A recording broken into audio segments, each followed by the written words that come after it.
Hey, what's going on, ladies and gentlemen? Fearless Cummings here. We are. I think I don't know if I'm riding solo or not today, but man, it is amazing to see you guys. I haven't been on here in quite some time or whatever. So give me a minute. All right, I have to check myself out on here. All right, but either way, welcome to Trial and Error, the Fearless Edition. Hold on, let me move my camera, all that good stuff. Hold on. Sorry, I usually Brian comes on and knocks all this stuff out. I ain't trying to throw my man up under the bus, but you know what I'm saying? I don't know. He's kind of MIA at the present moment in time, so it kind of is what it is right now. But it's all good. We'll get it figured out. How are you guys? Man, I had to make sure I was okay. Man, I haven't been here with you guys in a little bit, man. Goddamn. Okay, so today we are going to talk about. Today we're going to talk about how to juggle more than one thing at the same time. So like, how do you run two podcasts at the same time? How do you have an idea and run them both at the same exact time? And today I think that we have a few tools and tips and tricks or whatever on how to kind of manage that. And so either way, I'll see you right after this our little intro. See you in a minute.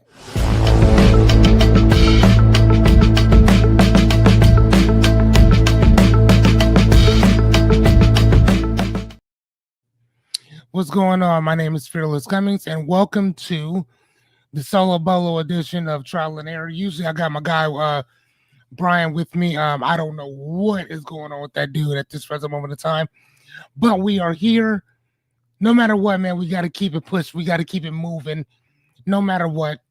And it's kind of like a segue into what we're going to be discussing today, which is how do you juggle a couple different things or whatever.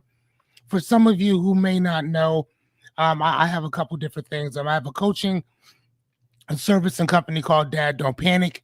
And Dad Don't Panic is about helping dads to breathe a little bit, vent, cry, and get whatever out.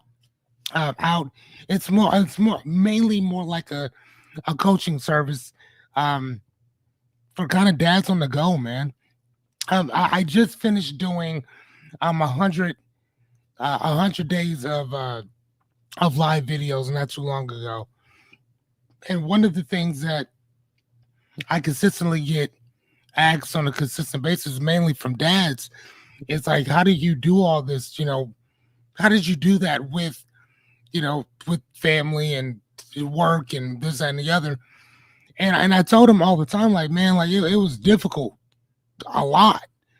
I still just did it anyway, right? I mean, it wasn't like I had an excuse because I didn't. I just, hopped on, hit the record button, and just went with it. And so that's kind of what Dad Don't Panic is or whatever. And then I'm also in the works of doing another one for books, man. For most of you who know me, know that I am an avid reader. Like, here's an avid reader, and then here's like a psychopath with reading. I'm more like up here. Like, I love to read. I don't like reading. I love to read. Like yesterday, I just read. I literally sat down and just powered out this book, James Baldwin's "If Beale Street Could Talk." This thing was absolutely amazing. I score everything from a 1 to 5. I scored this one a 4.7 out of 5. High regards. Like, this book was, oh my god, oh man. And I think it's there's a movie about this on Netflix or whatever. So for those of you who don't want to sit down and read for hours, here you go. Boom. This and the other. So hello, hey, what's going on, Brian? Hey, man, I was caught up working on some stuff, man. Lost track of time. Yeah, you're good, sir. You're good. Again, though, one of the things that I was just kind of talking about was that no matter what, you got to still keep moving, keep going. This and the other, whatever. So, hello, how are you? Today's topic, um, it's kind of juggling your passions, and one of the things that I was talking about for myself is doing the Dad Don't Panic, which is a coaching services for dads. It's like especially for a lot of us who feel like life has just kind of left us behind, and it has not. Hmm. I'm 40. I'm 46 years old, and the older I get, the more I go out and try to do a little bit more than I did.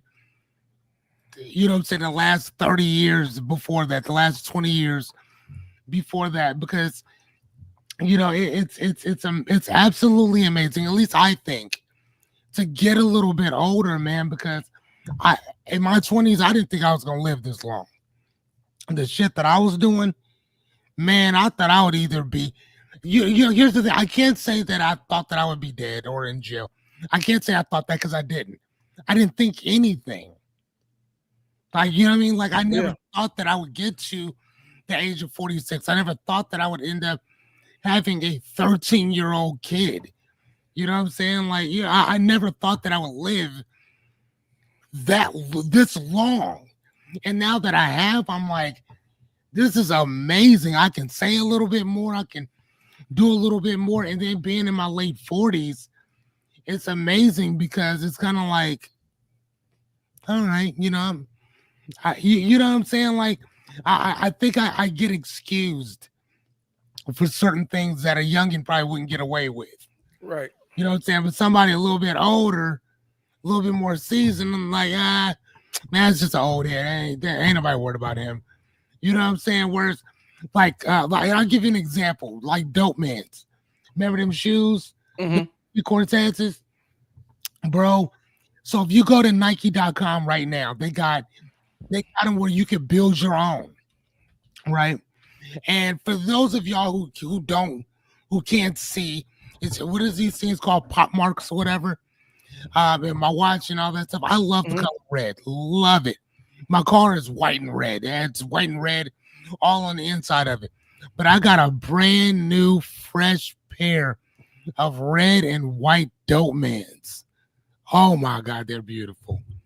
But again, though, back in the day, I couldn't really. You could, but you saying something. Right. Nowadays, in my late 40s, and I don't live in LA, just means that I like red or I like Dope Mans. That's it. Nothing more, nothing less. You know what I mean? Right. And so I love getting older, and I think that in a lot of I think that in a lot of cases, a lot of us as fathers, we tend to think that the past is the past, and you're not going to do anything more than what's already expected of you. And I'm like, no, that's bullshit. Right. Gotta do you gotta find that thing that works for you. And it's not even about finding it, it's uncovering it and doing it because you already know what it is. I love to read. Like love to like let me show you this. Hold on. The camera can follow me a little bit. I want to show you. I want to show you this. Do you see all these? Here, hold on. I'm gonna turn it around.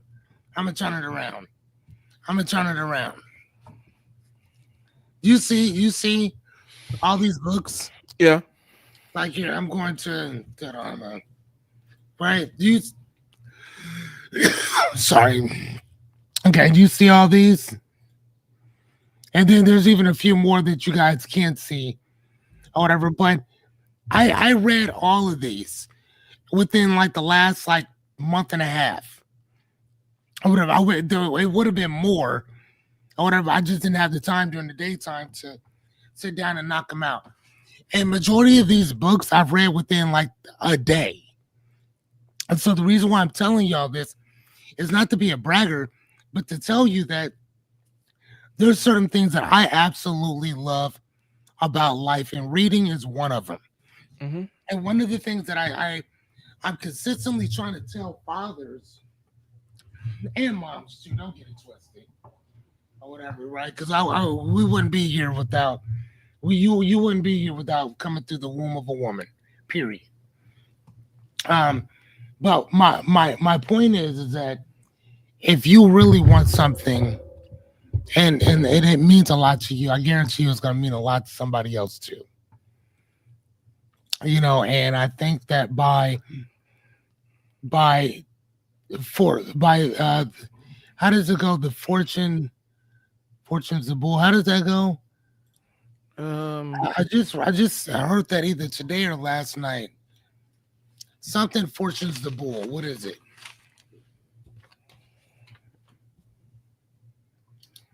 What it's something, man, I gotta look that up. Hold on, give me a second. okay. But anyway, hold on, something fortune's the bull. What is it? Fortunes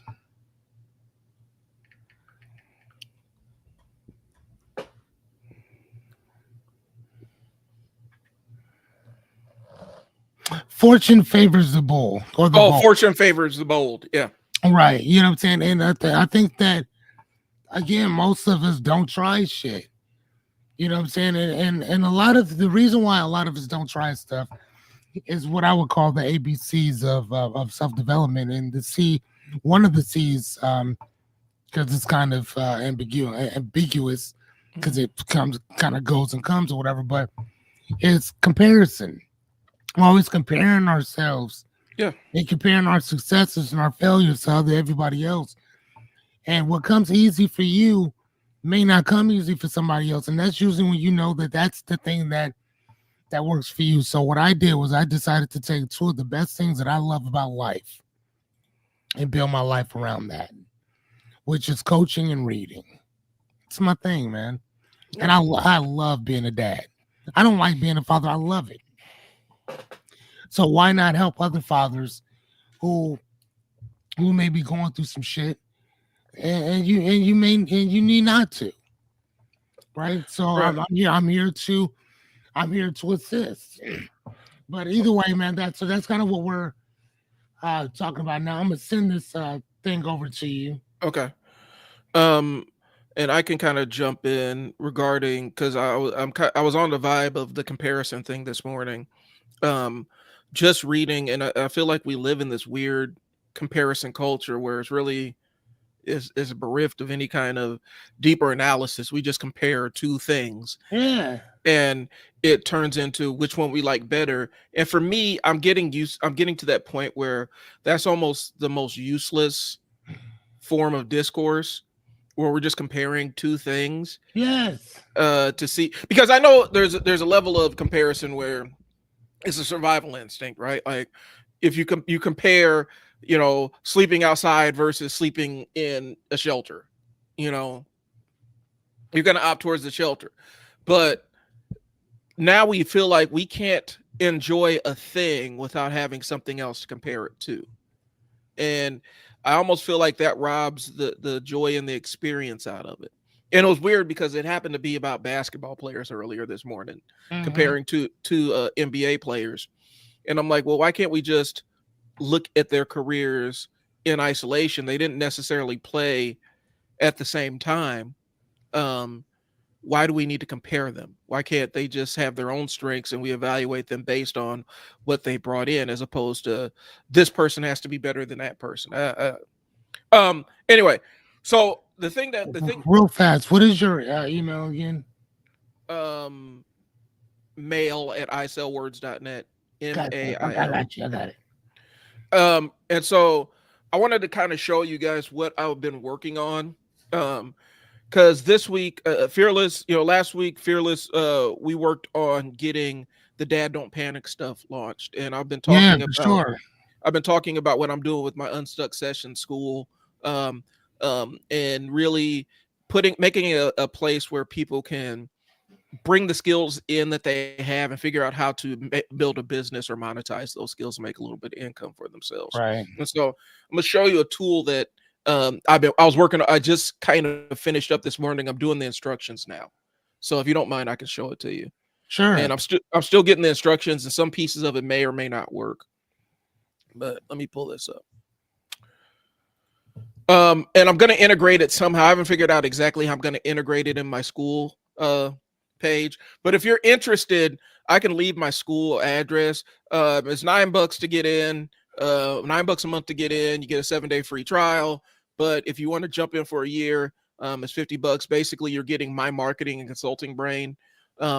And we're trying to build a community of people that either are entrepreneurs or aspiring entrepreneurs, really want to grow those ideas into viable businesses. So let me show you what I'm working with.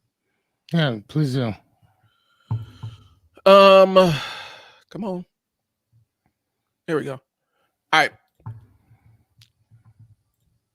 So can you see it? Mm-hmm. This is the tool I created for the Idea Lab. Okay. And so essentially I took the most common jobs that you find in the United States and extracted the skills from them. Okay. And so it's really just a little tool that helps you kind of suss out what your skills and opportunities are. Okay. So let's say you got customer service skills. Okay. I've already added those into problem solving, communication, or whatnot. Determine if the customer service skills are intermediate, basic, or advanced. That's going to be your own kind of assessment. Examples how I use the skill, applied it, blah, blah, blah, blah, blah. Okay. And quick win business ideas. What immediate opportunities could you create with these skills? Okay. So if I got problem solver, communication, sales techniques, and customer service, this is kind of selling digital products. Okay. Now, I know this. I could do this off the top of my head. The tool is supposed to help you kind of figure out what your quick win business ideas are. All right. And then ideas to scale it up. Okay. So this is the first tab. Then you kind of put in your information. And some of the stuff isn't connected. So some of this is going to be a little bit more automated. Okay. But explore opportunities. So I've taken different jobs that people commonly work and talk about how you can kind of flip them into viable side hustles and stuff like that. And so like a home health care, personal care aid, these are like companion care, respite care, stuff like that. And then how you scale it up. Private home care agency, elder care counseling, caregiver training programs, and kind of gives you a framework on how much to charge for each one of these. So retail salesperson, personal shopping. I've seen a lot of people are flipping that into a skill using those apps or whatnot. And you could scale that up into an online personal store with specific products and specific niches. So are you seeing how this kind of, so this is what this is what I've been working on. General operations manager, leadership planning coaching, quick wins, business coaching, $100, $100 to $300 an hour, process improvement consulting. And then you scale it up, management consulting firm, interim executive services, business plan development, stuff like that. And so these are all the different opportunities these are all the different venues that I came up with. Explore different. See, this is the part that I need to automate a little bit because some of these buttons aren't working. So that's one thing I'm working on here. Okay. And then you can kind of do an evaluation, add a business opportunity you want to evaluate. Let's say customer service consulting.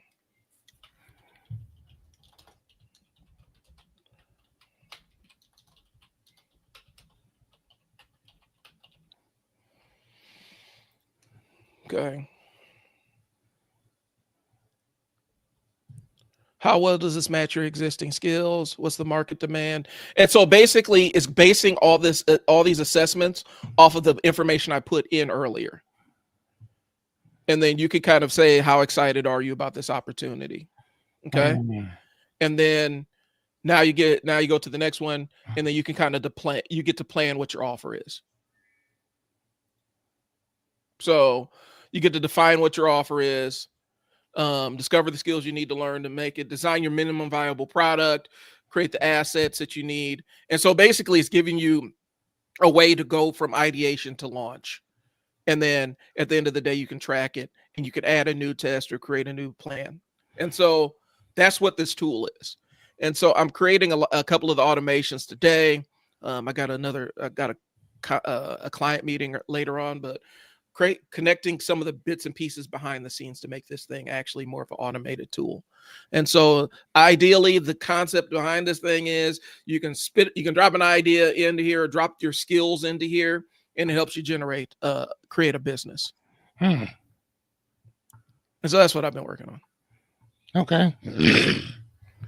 So yeah. So is it up and running? Is it work? It's up and running. There's a couple pieces that I need to put in there, but it's live now. I'm gonna be having it as add on to my school. Tool is going to be utilized for the people that are in my school community to get their businesses launched, because I have a whole class and framework behind you implementing this tool. Really, it just takes a lot of the stuff we talk about and makes it kind of plug and play, as opposed to having to go through each different class session. So this thing is live and ready to go right now. Yeah, this is live and ready to go right now. Okay, so let's do it right now. All right. No, I'm talking about me. Okay, so you want me to send it over to you? Send it over to me. All right. I'll drop it. Unlock it. I'll drop it into the chat. Put it through, and so people can see exactly how it works. Just like I did with my stuff with you. Mm-hmm. I'm like, hey, I just need you to go in. Yeah, for sure. Same thing. So I dropped it in the chat. See if you can access it, because I think I made it public facing. And here's the thing. So while Fearless is pulling that up, guys, what I'm trying to say is I got it. You got it? Yeah. A lot of times when we sit down and look, and I know a lot of people, not everybody's going to be wanting to start a business or whatnot, but sometimes it even helps to know what your skills are so that you can negotiate from a position of power, right? If you know what marketable skills that you're bringing to the table, it makes those conversations a lot easier. And so you can take your skills that you currently have and really say, okay, this is what I'm really good at, and this is what people could actually pay me for in the open market. And then you can use that to negotiate a larger salary for yourself, or even a starting salary for yourself. Okay. So is that what I would write? Like coaching, reading? Yep. And you have the skills at the bottom too. Okay. And then I'll use, okay. And that's one of the pieces I have to automate, because I think I have to build a couple of scripts to suss out like what people put their own stuff in there, because I used the framework of the most common occupations in the world. Okay. Problems. Oh, okay. So I can take that one off, customer service. Yeah, I guess. Problem solving. Okay. Time management. I'm okay with that. I guess. Can also say that. We'll say. Can I put in coaching too? I think so. Hit enter. See if that works. Yeah, I guess it did. Yeah. All right.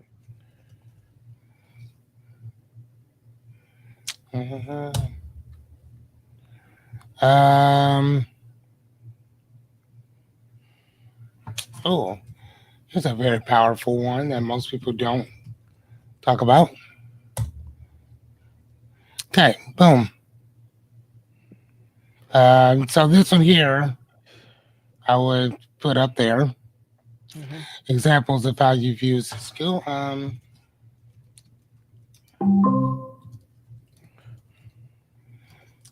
For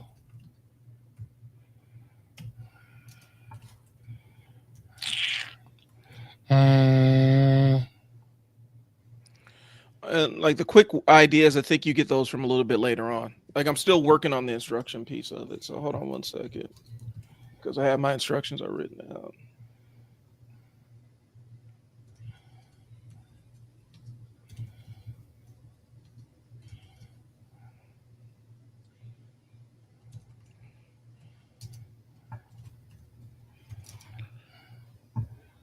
Okay, and so now after you get all that, then you go to the Explore tab. Okay, quick win business idea. What immediate income opportunities could you create with that skill?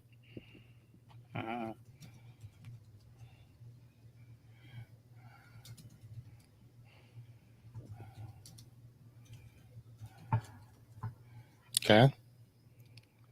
How could you scale this into a larger business?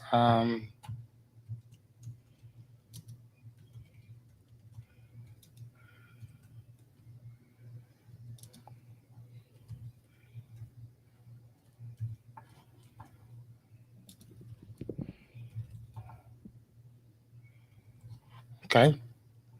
Okay, and so go back up. If you go back up, you can switch between tabs and see how each one of you see up where it says explore. Oh yeah. Okay. Explore. Okay. Browse job profiles and quick wins and opportunities or whatnot. And so this is just not, if you don't really have an idea or framework, these are the most common jobs that you can use to really figure out what your quick wins and figure out how to scale it up. Because I think a lot of people get hung up there. You know, even as like a fast food worker, how can you scale that into a business? You see what I'm saying? Hmm. And so if you click on more opportunities, it's going to drag more in there.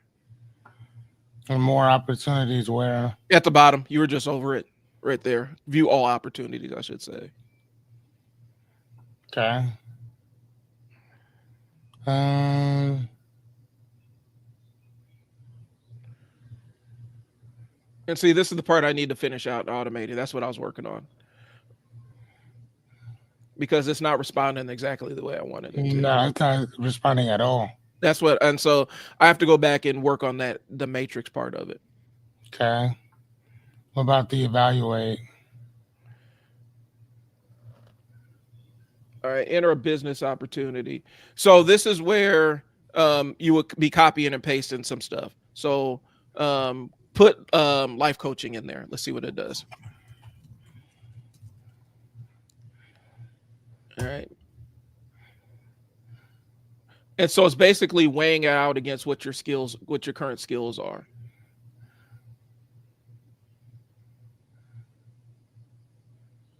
Now it just says I'm average. Yeah, but now you can kind of adjust how well do you think, you know, it's your assessment. How well do you think this opportunity matches your existing skills? You're very high because that's what you're doing right now. And so we adjust it up. So this is largely a self-assessment kind of tool. What do you perceive as the market demand? I got to clean that one up because you're not going to really know what your market demand is until you actually test it. Ease of delivery and stuff. And so basically this is supposed to give you your ideas that you're supposed to have. And now you can define your offer. So click on expand. And so this is the piece. Yeah. Well, you got some. Hey, Brian, I ain't gonna lie to him. You got some work to do on that one. Well, no, click on what. Yeah, that's what I was telling you. I wasn't right. I said it's up and running, but it's not ready. Okay. So go up. That's what I was working on before it came down. Go to evaluate where you were. Add that opportunity again. Add life coaching again because there was something I was trying to get you to do. I wanted to see if it was working. Okay. And I needed somebody outside to look at it. Click add. Okay, scroll down. All right, keep scrolling. Okay.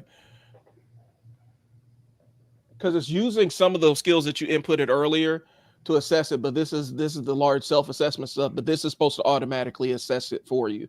So that's the piece I was trying to see. Scroll back up a little bit, Fearless.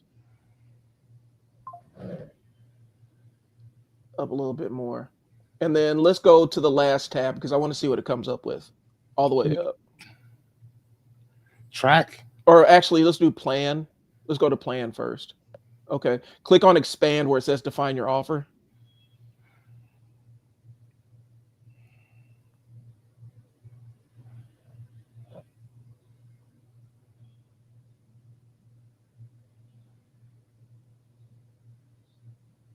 Okay.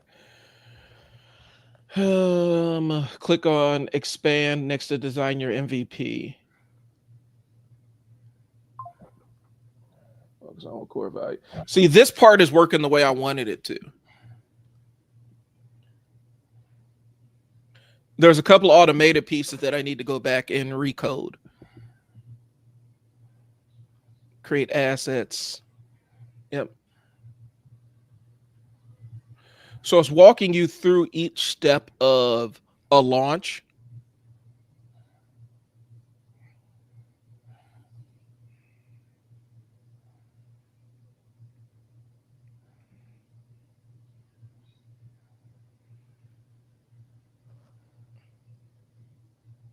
And then you could add notes to it as Okay. you go along. And then I think there's one more tab at the top. So, like I said, it's online, but it's not exactly 100% ready to go. So go to Gotcha. track. Go to track. Yep. And so I want to see what happens when you add new tests. Does that do anything when you click on it? No. Okay. And then create scale up plan. Click on that.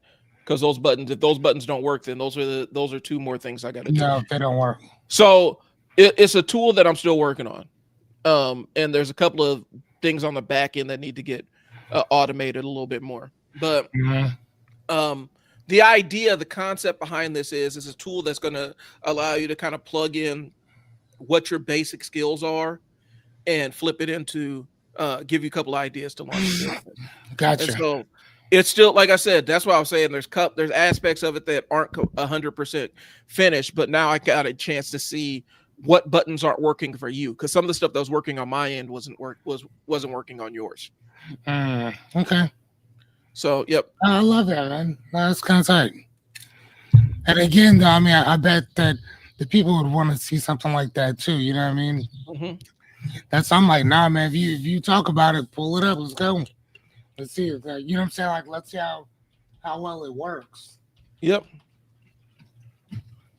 Because again, I mean, just like when I was building my stuff out, that's why I hit you up like, hey man, check this out. I took all the payment things off. Hey, just start downloading. Let me know what you think. You like, oh yeah, no, that's cool, that's cool. I had somebody else do the same thing. Check it out. Oh yeah, that's cool, that's cool. And then I had another one of my friends that to go through and check it out too. She found all kind of mistakes in my stuff, all like everywhere. And she found horrible mistakes that y'all didn't catch, but she did. Yeah. And again, that's the reason why you want to have more than one person looking at your stuff. Like you gotta have, to me, a litany of people looking at your stuff to let you know exactly where you are and all that stuff, man. Like you got to. Right. You got to know where you are, because again, like I said, like you're gonna look at it like, oh, okay, yeah, this is tight. But my friend actually went through and read every single one of them and told me exactly, like, she's like, there was probably there's probably close to 7 of those principles that I built. I'm gonna go into my thing right quick so I can get that to people. But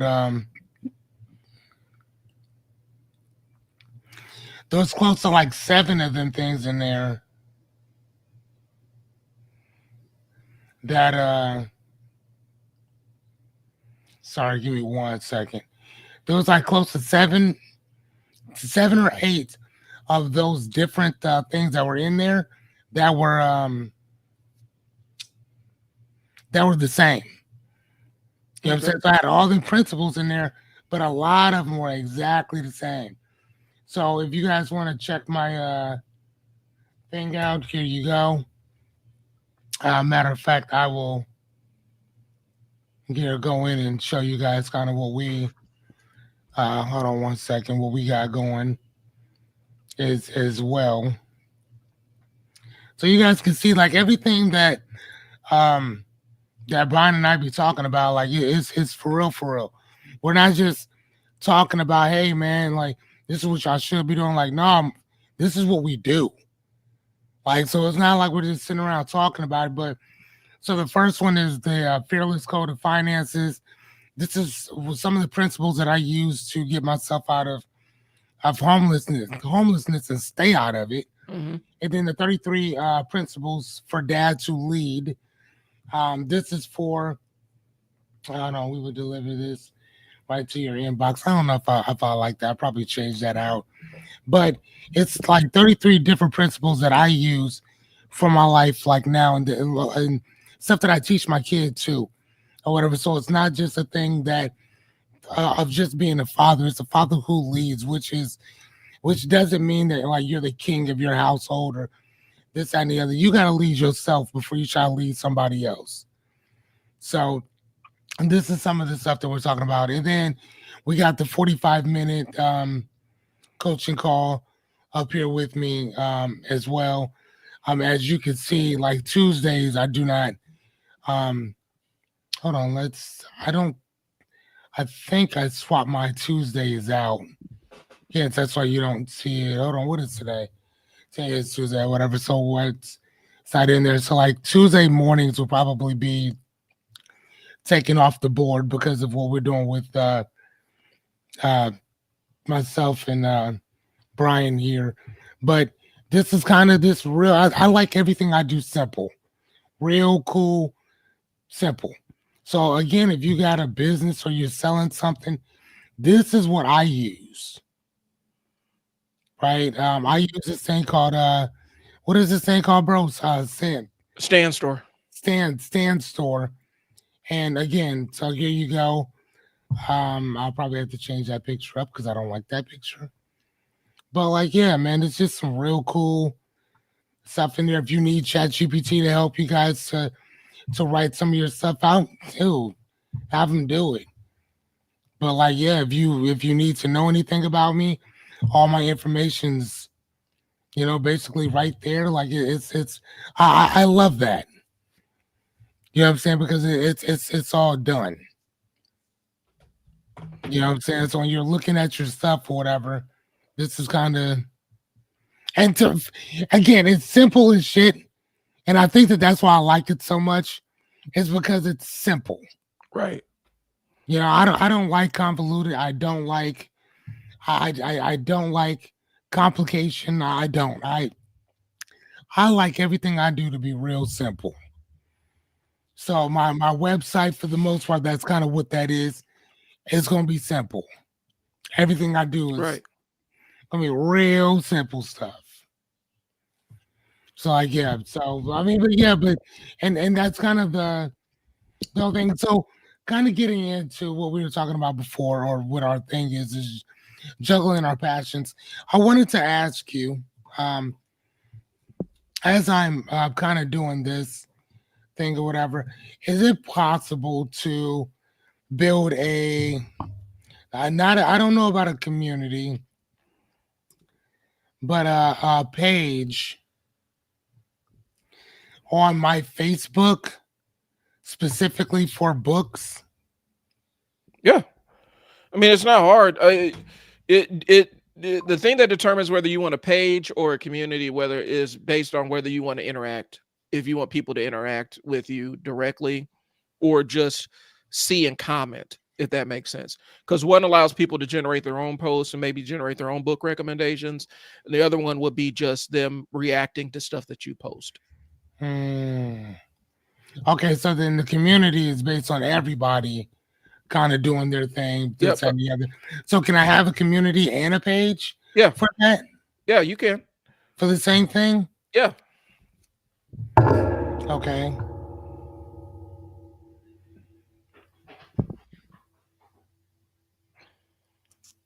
Okay, hold on one sec.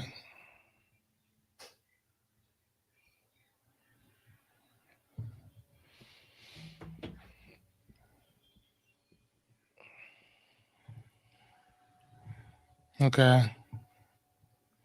All right. So yeah. So I was thinking about doing something like that or whatever. So basically, it's the same thing that I did before with the Dads Don't Panic, right? Right. Okay. And so you said I can create a page, and a community to go with it. Yep. So And I think there's a way to link the two. Like you can actually create the page and then generate the group slash community from the page. I think. Don't quote me on that one. Where the two things kind of work together. okay. Well, yeah, I would like to.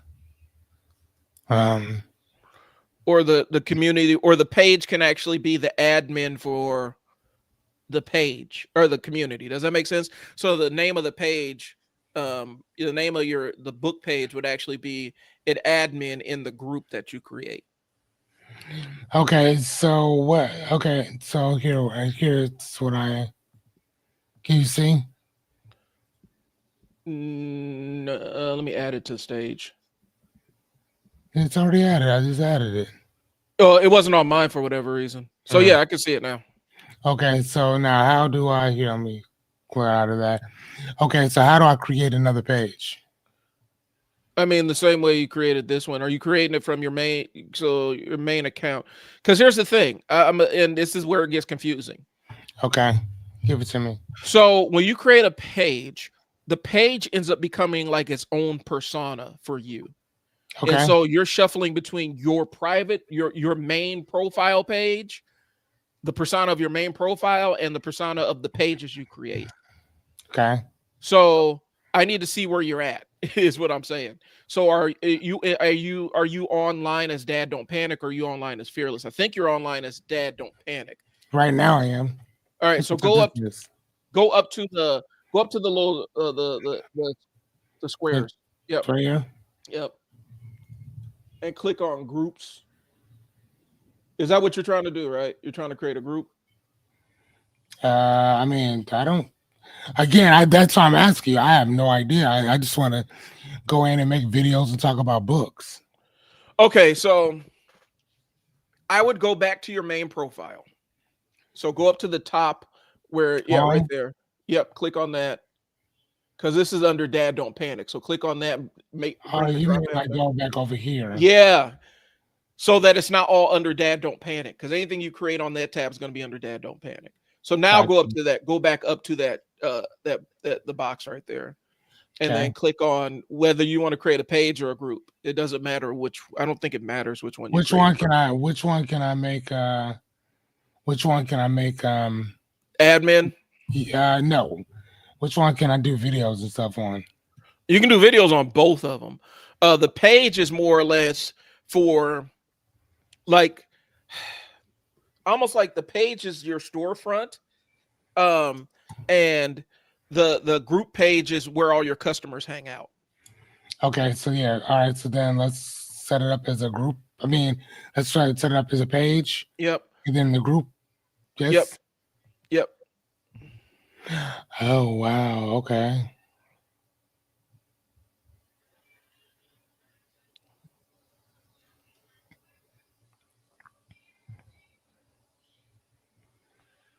Oh, dude. Okay. So I need to name it something. Yeah. And so yeah, Gotcha. Okay. and going into it, juggling the passions, running 2 podcasts. I'm running like 4. You are. I've just thought about that. And so for me, it really is putting everything in its own box and having Okay. specific days for stuff and having stuff live on its own platform, more or less. I'm breaking my own rule when it comes to the long boxing while black stuff, because I'm posting that directly on my Instagram alongside my ISL word stuff, just Okay. because that was a layer where I'm like, this is too much. This is too much. And I don't really deal with Instagram that much. And so I didn't need to try to be managing 4 different communities on Instagram. Okay. Hold on 1 second.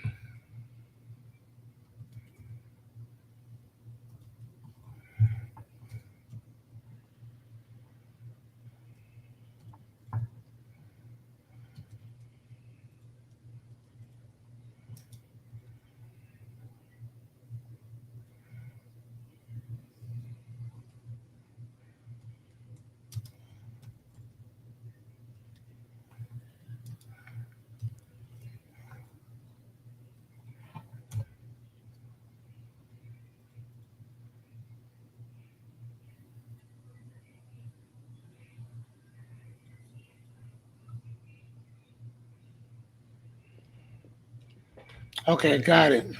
I found the name. Okay.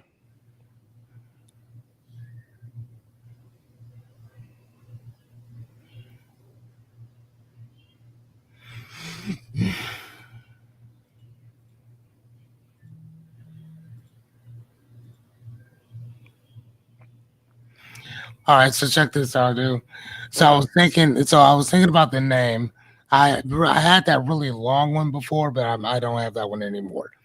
So this one will be called the Intergalactic Biblio Troglodyte Book Club. Okay. Good. Yeah, if you like the name, I love it. You said you work it out. You know what the great thing about this is, Brian, is that you've been around me long enough to know that it's gonna be weird no matter what comes out of my mouth, and you just got to be okay with it. All right. So what do we book club, right? Yeah. I don't know if it. I don't know if it's gonna let you. Nah, it did. Okay. See, yeah. And so part of it, guys, is making sure that you have each one of your communities and make it as easy as possible for you to As manage it. easy as possible. And I mean, I love to read, so I mean, me like doing this, I don't really think it's gonna be much. I mean, I don't know. Yes, no. What do you think? That works. And then what are your images? What's your image gonna be? Shit, I don't know. I was thinking I'll probably have ChatGPT create me something. And a bio for it, just so that Oh yeah. because you Uh, got you have to have a bio to create the page.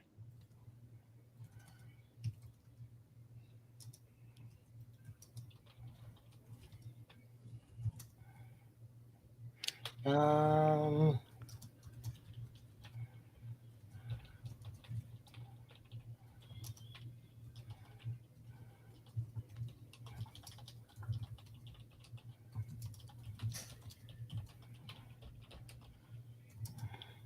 quick. Hold on. Um, bio. Okay. All right, I'm gonna have chat create me something right quick.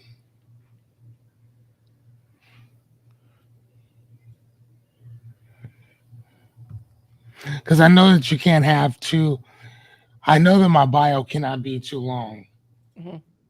How many? What do they have for bios? What do you mean? Hmm? What do you mean? What do they have for bios? What's the? I mean, basically, you're just the bio's just telling what the purpose of the group is, who you are, and what the purpose of the group is. All right.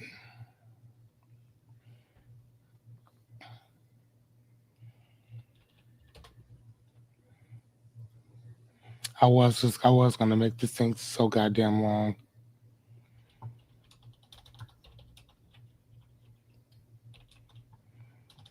Okay.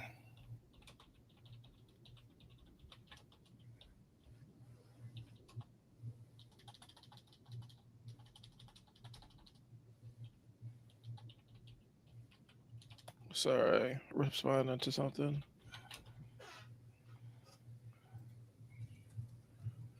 Um.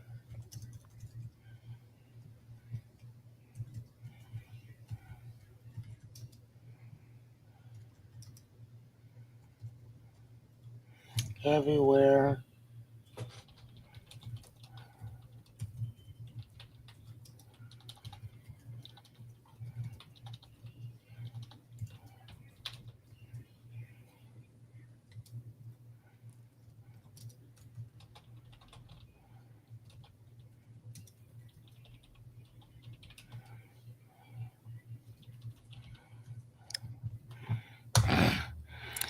From the heavens. Hey, do you know what a troglodyte is?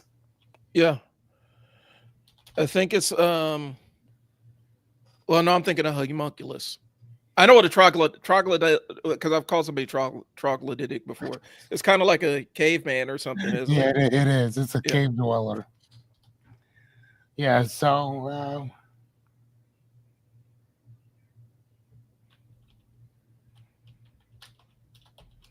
right, boom. I like that. That works.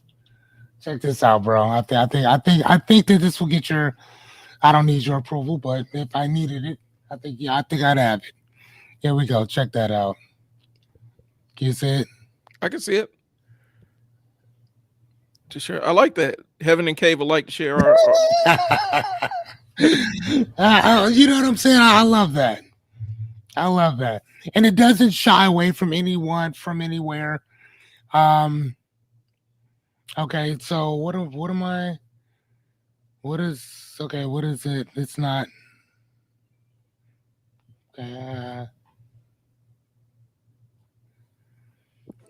okay. Can it? Uh, oh, okay. It's so okay. You had Uh, to okay. I mean, I guess you could say school too. Learning. Nope. fan club. Can you put like a Ooh, fan? fan club. Okay. Fan page. Fan page. Yeah, I think so. Okay. Education. What do you think? I mean, we can, depending on what the scope of the website is. I mean, it Uh, could. if research, I mean, consultant. I don't I think you mean, need. I don't. Yeah. I mean, if it's a book club, really, it's a fan page for books. Go back and just type book. I want to see what all comes under book. Bookstore. Bookstore series. Yeah, I would. Uh, Bookstore. I mean, you could probably put bookstore because I mean, essentially, the recommendations. I don't know. You're displaying Fan. the books. You know what I mean? Yeah, that one's a little bit harder. Right. Which you would think that it wouldn't be. Or put club. See what kind of club. Type in Oh, club. okay.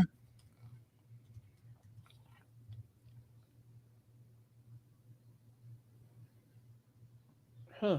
Hmm. Right. Group. Group. Yeah, I'm kind of grasping here. Yeah, me too. That's what I told you. I put in the one and Yeah, just leave it like it is. how about this? I'll take the school off. I'll put booking fan page. Yep. Cool. Yep. All right. Okay. How about this? Create a simple logo for our book club. Um, throw, sorry, throw some cool colors together. All right, so I'll let it create something, um, and then I'll have it even create a little small, little stuffed animal or some weird shit like that. Hmm. Um,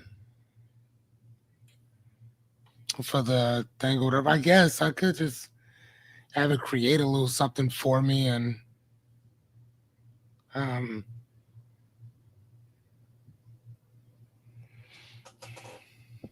but yeah, so okay, so then after this I can just start posting.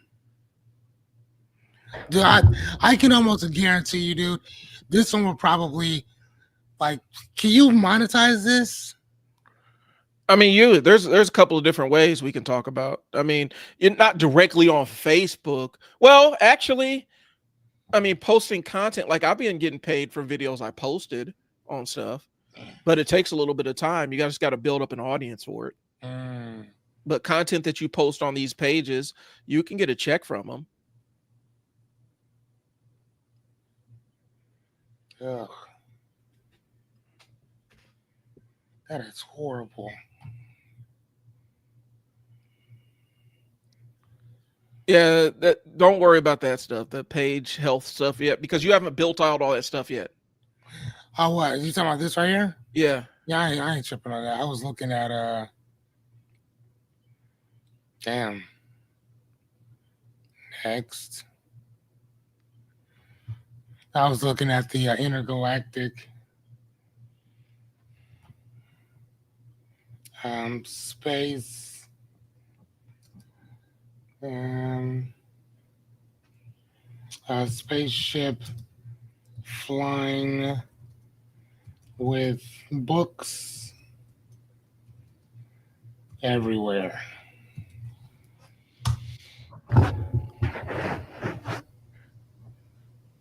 Are you still on the same page? No, I've been over. Yeah, I was actually over here looking at the other. Because I'm still the thing I'm still looking at is the page, the book page, Mhm. the book club page. Yeah. So, guys, the idea is if you it's compartmentalizing is what we're doing is putting each thing in Right. its own in its own container.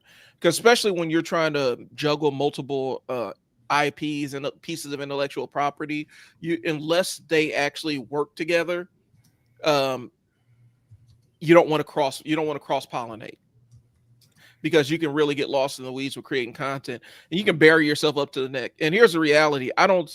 For a lot of people, I would not, unless you have a lot of time on your hand or you have that ability to just shift gears, I would not advise having more than one thing running at the same time, especially when you're just starting out. If you're just starting out, um, it's hard enough to build an audience with one. And trying to do two means your attention is split and it requires double the amount of time. Right.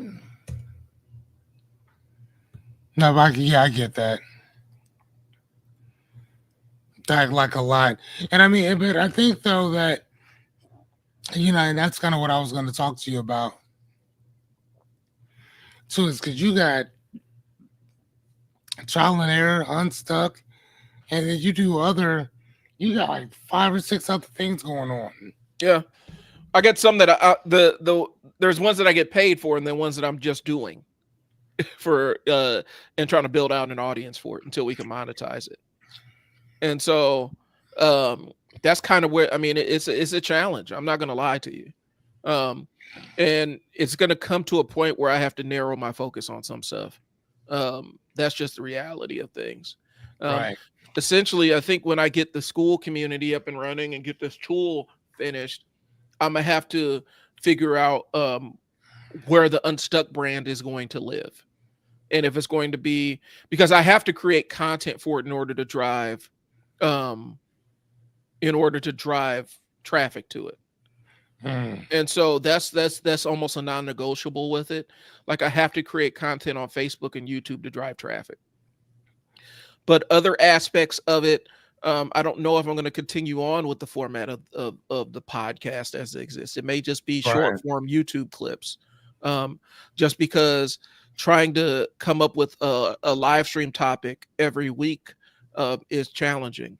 I know that the live stream for like the co-working stuff on Friday, that's probably going to be a feature of the school community. And so on Fridays, my Fridays are kind of locked up with that, and that's something I have to do.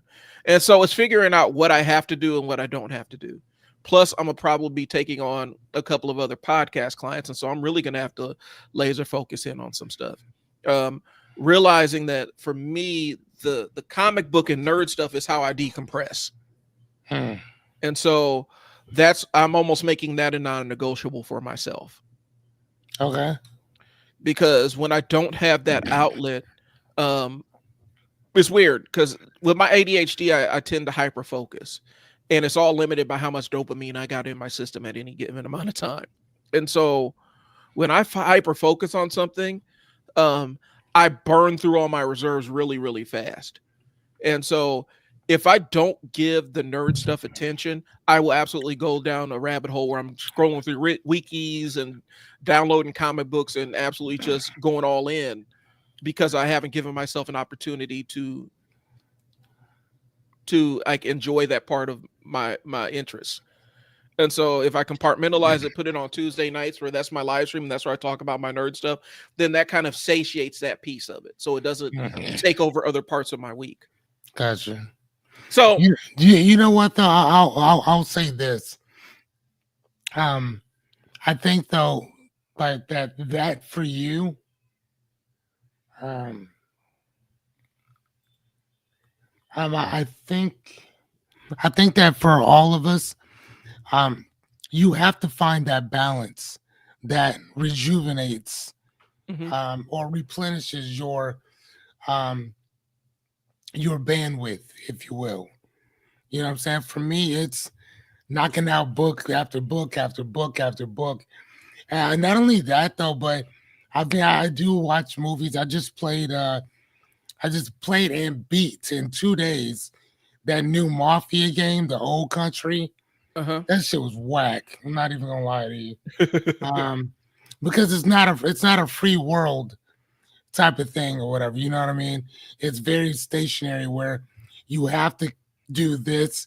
You cannot you can't go any other place. You can't do any other stuff, whatever. You have to do what they want you to do. And I kind of thought that we were past those type of games, but apparently we're not. It's literally almost like playing fucking Mario Brothers. Oh, really?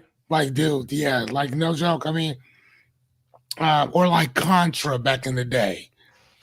Like, you know what I'm saying? Like, it was Oh, very, the action platformers. yes, Okay. like that. That's all it is. I mean, yeah, the guys look real, but you can't do anything really with them like you would for somebody on Grand Theft Auto or something like that, where it's a free roaming world where you can go make money, you can do stuff, go to jail, this and the other. That game, no.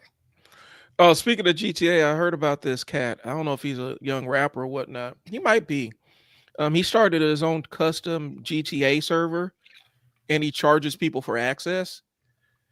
And he's clearing like 60,000 a month. And in that private GTA server, so it's a custom version of the game where they get to do all kinds of extra stuff.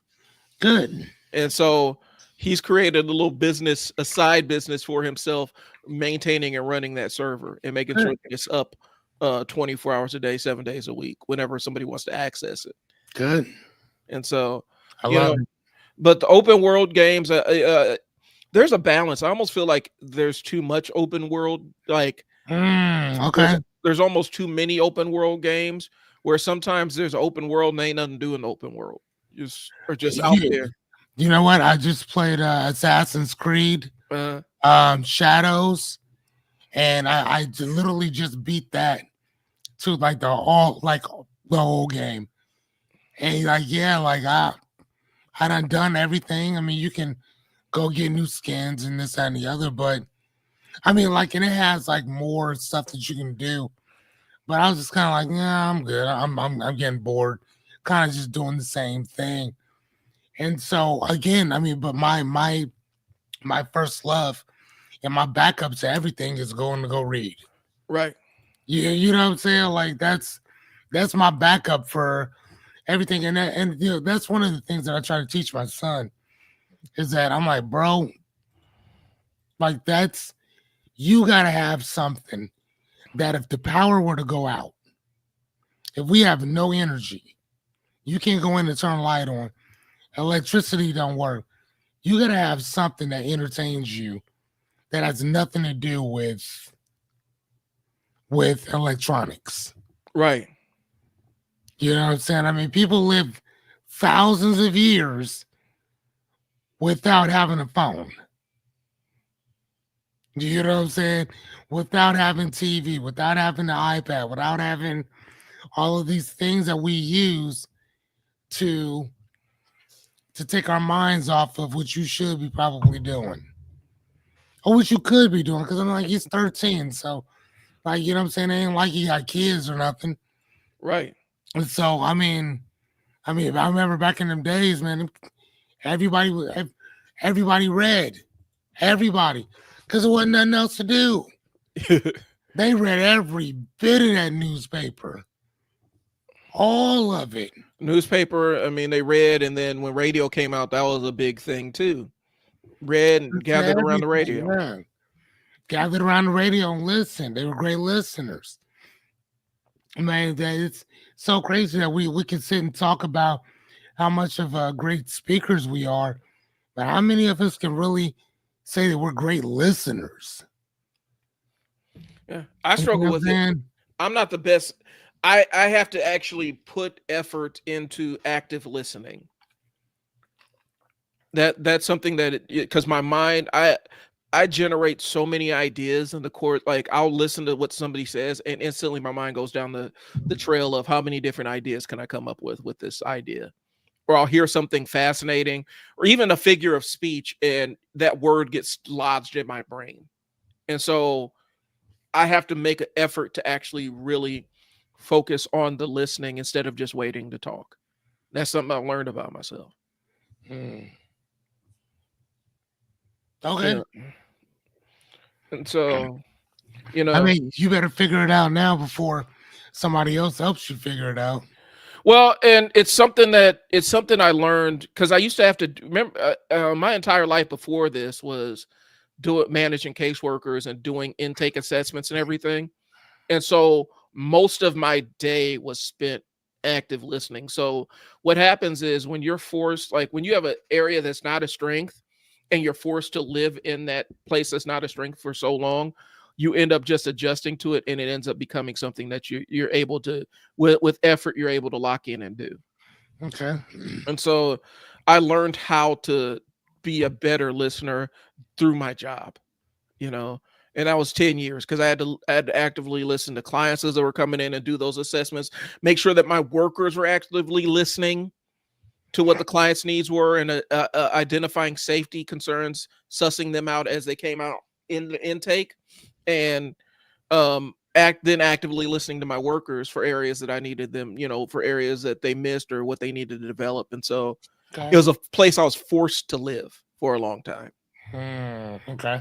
And so I know it's a skill that it's not a natural skill, it's a skill that I can turn off and turn on. And I realized that in order to be able to maximize it, I have to be in a certain place mentally. Like most of my meetings are either morning or early afternoon.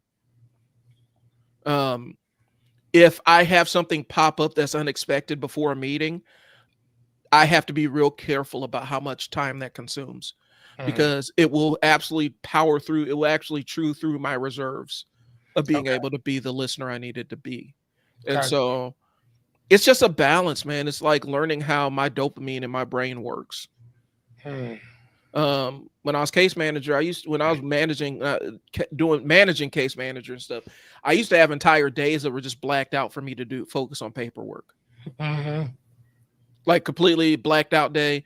It don't, I'm not taking meetings. You can call with emergencies, and that's about it. Oh wow. And um, I had bosses that hated it, say you got to be able to prioritize and shift gears. But I'm like, do you want this stuff done, or do you not want it done?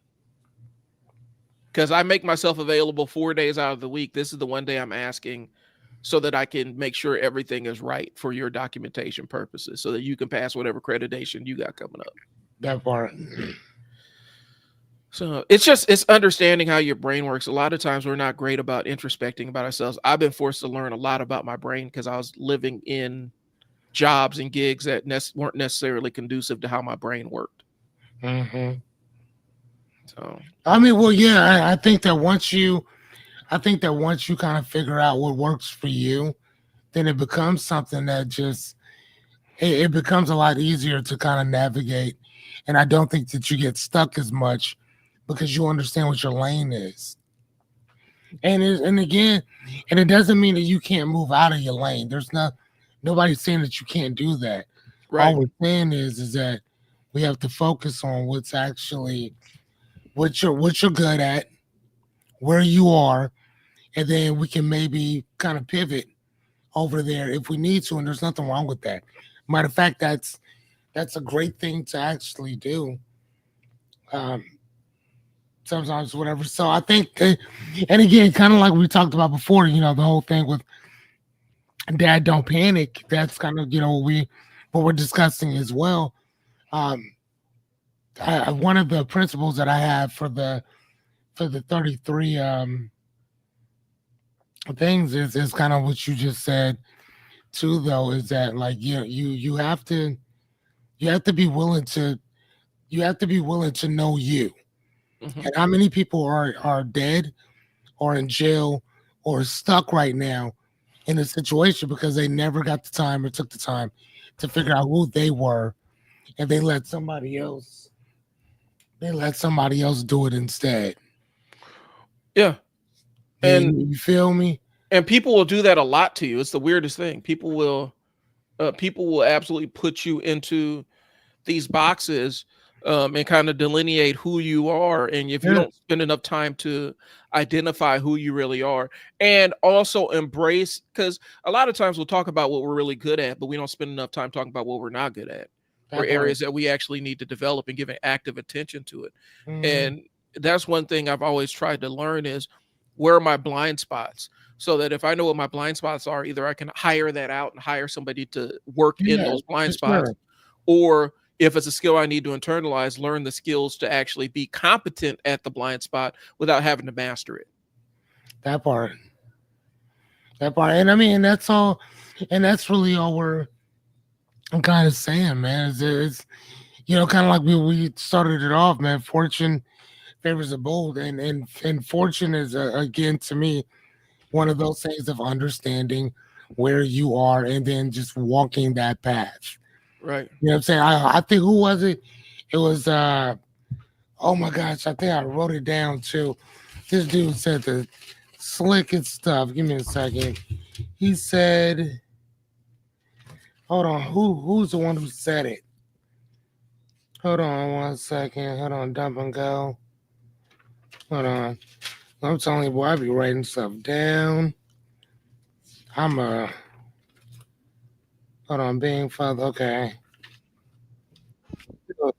There was a there was a here he is.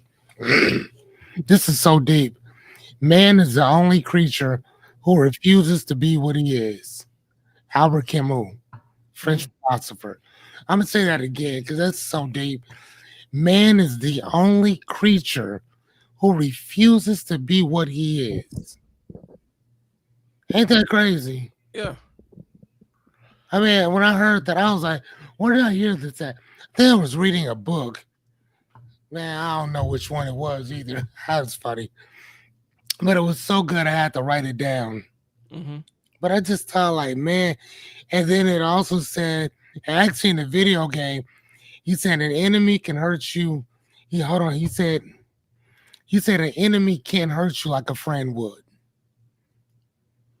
Yeah. Yeah, think about that. An enemy can't hurt you like a friend can. Ain't that crazy? And then it got me thinking about something that that Suge Knight said. Suge Knight said, I don't ever have to worry about my enemies because they don't get close enough to me for me to worry about them. He said an enemy ain't gonna take your car. An enemy ain't gonna borrow money from you and not give it back to you. An enemy ain't gonna be trying to mess with your check. An Right. enemy ain't gonna be trying to steal from you. You know what I'm saying? An enemy ain't doing all this stuff to you. You know who's doing all this? The people that you keep close to you, Yeah. friends, certain family members, people that you keep in your circle are the ones that are going to do this. Your enemies, if you really think about it, they don't want to be around you at all. You know what Well, I'm saying? I mean, like they yeah, really that's true. don't. If Well, somebody like, and I that's why it's so cool when people understand that. Like when people say, "Man, I need a bunch of haters," that's cool. That's what's up. But most of your haters come from your inner clique. well, yeah. And Not there's a layer. outside of them; they're in them. And there's a layer. This is part of people not being aware of who they are. I do believe that sometimes there's a people aren't really aware of the role that they're actually playing in your world. They Mm, may think that they're a protagonist in your story, and they're really antagonist in your story. that part. And they aren't aware or don't have a level of awareness about themselves to understand how their actions impact other people. Because I met plenty of people that are oblivious to that fact. Um, and they may be in your inner circle. They don't know that they're sabotaging themselves. More or less, they don't know that they're sabotaging you as well. Yep. And so I think that's why I do believe in really vetting out who you interact with on a daily basis. um because sometimes you have that person in your circle that doesn't have any personal awareness about themselves, and they end up hurting you worse than somebody who wants to do you wrong. Hmm. So I'm always aware. I'm always really watching people's interactions, watching how they interact with other people, watching how they interact on social media. Um, you know, I've never been into like one personal pet peeve of mine, and this happened to me before. Going out, having one of them guys, nights out, you out with the boys or whatnot, and dude that ain't never really been around the crew is around the crew, and he's sitting there telling us all about his sexual exploits. I don't want to know that shit. I have no interest in your sex life, bro. I just met you. Why are you telling me all this stuff?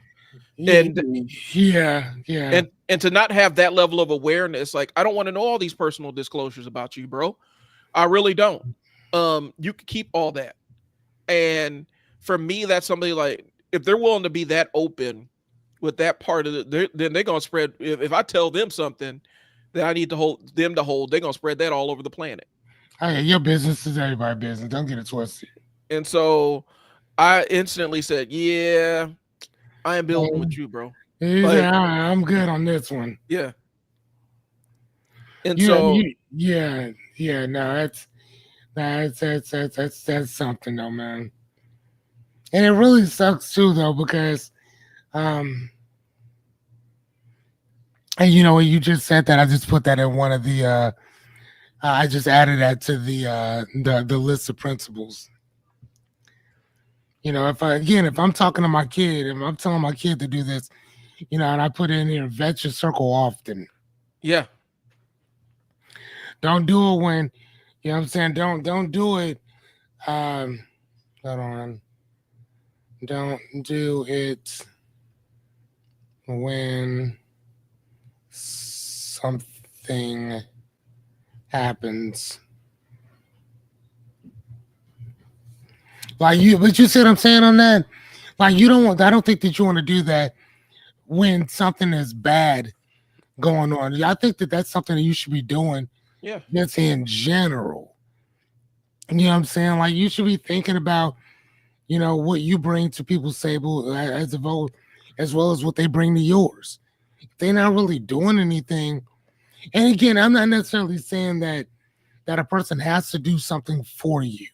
Because I don't think that all relationships need to be transactional. hmm, But I do think though that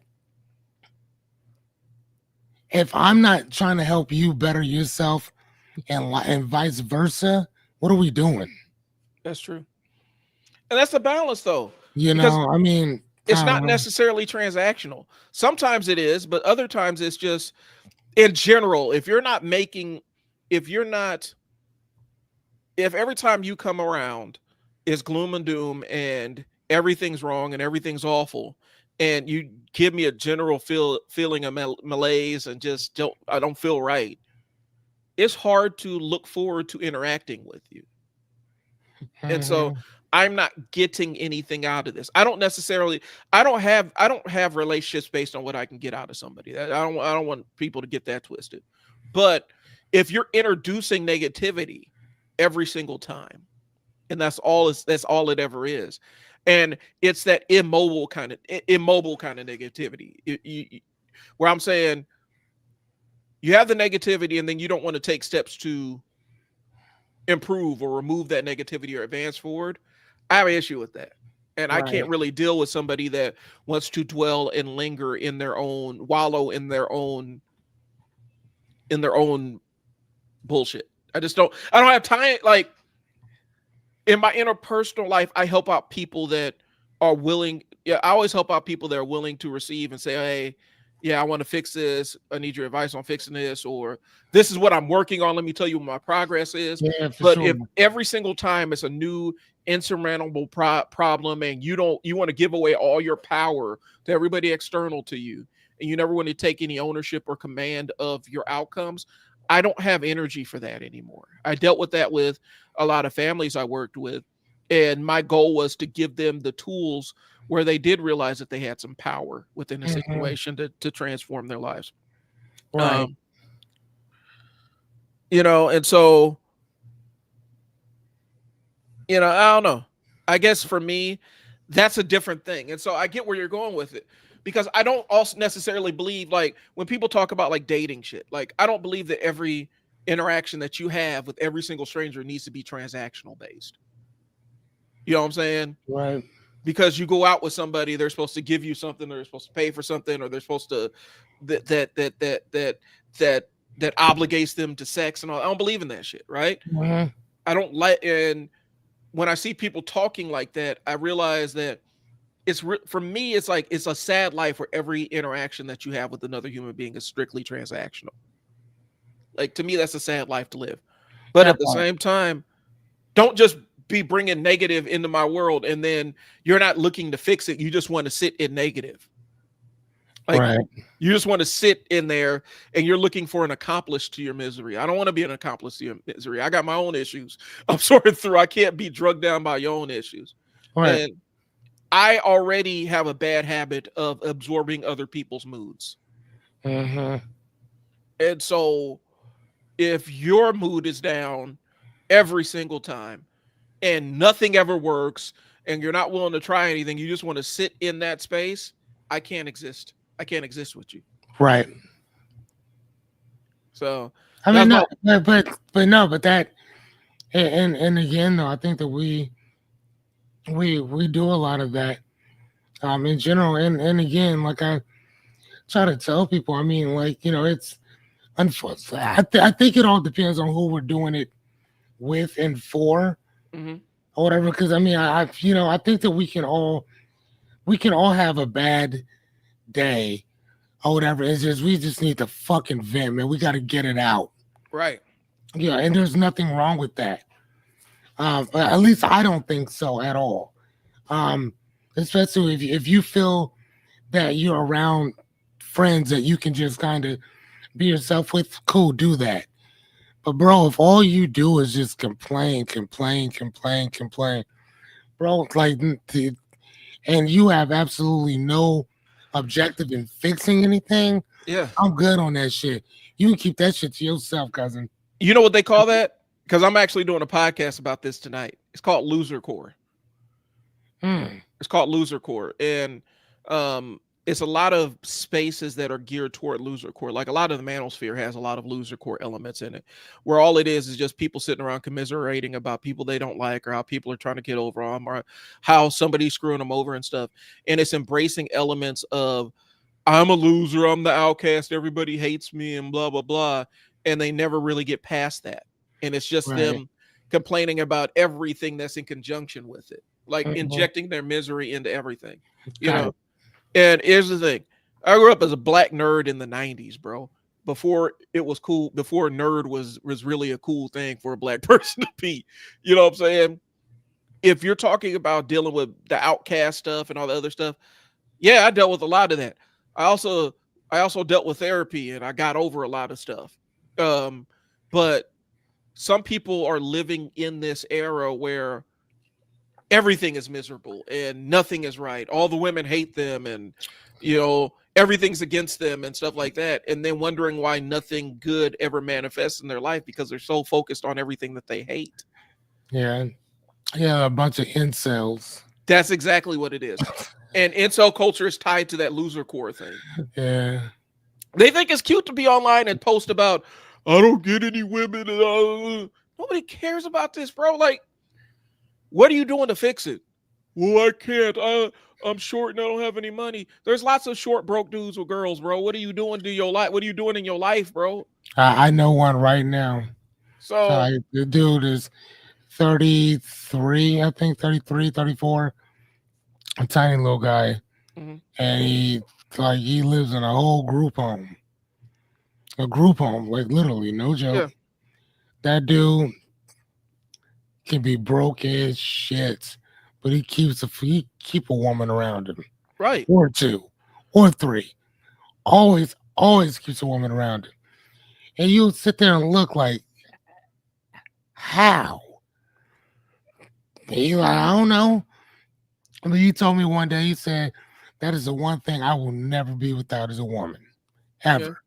And again, though, that dude broke his shit constantly. He Yeah. ain't talking about, and you know what? Females give him money constantly. Constant, man. Fuck out of here. Man, there's too many dudes. There's too many women out here who will give you money just to be giving it to you. Well, and I think it's a lot of how he views himself That because part.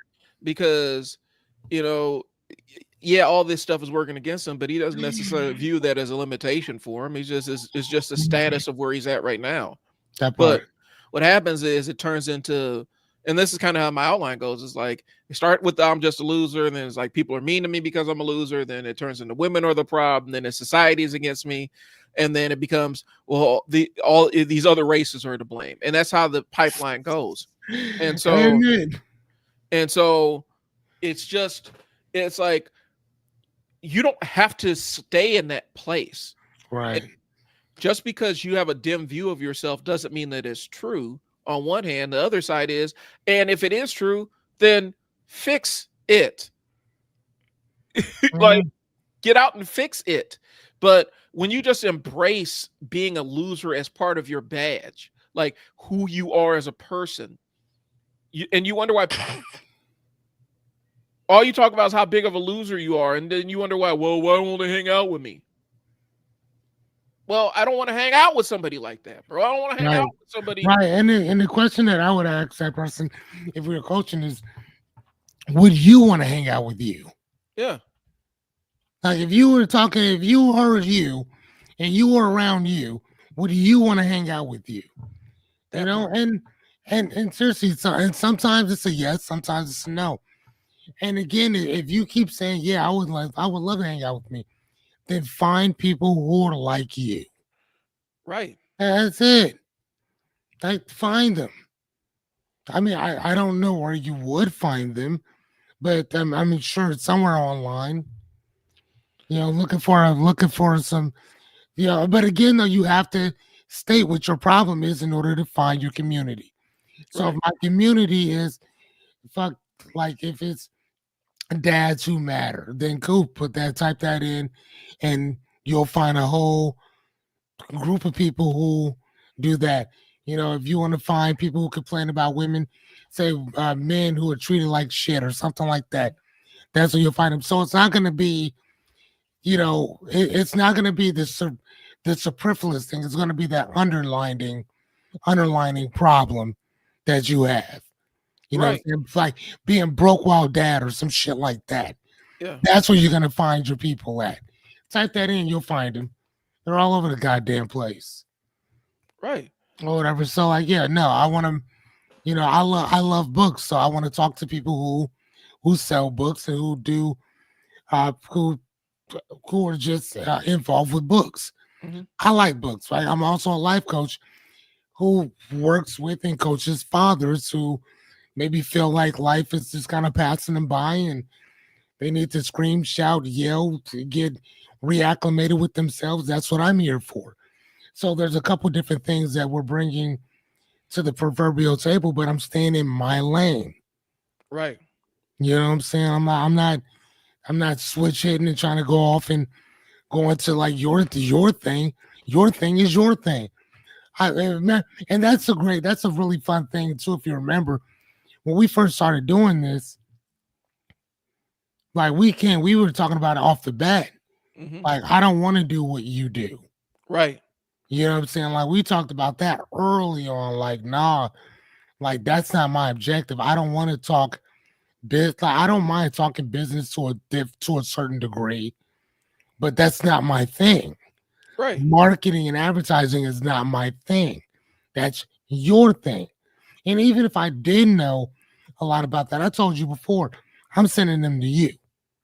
I'll get the information, I'll write all the information down, I'll give you the information, and then you take it from there.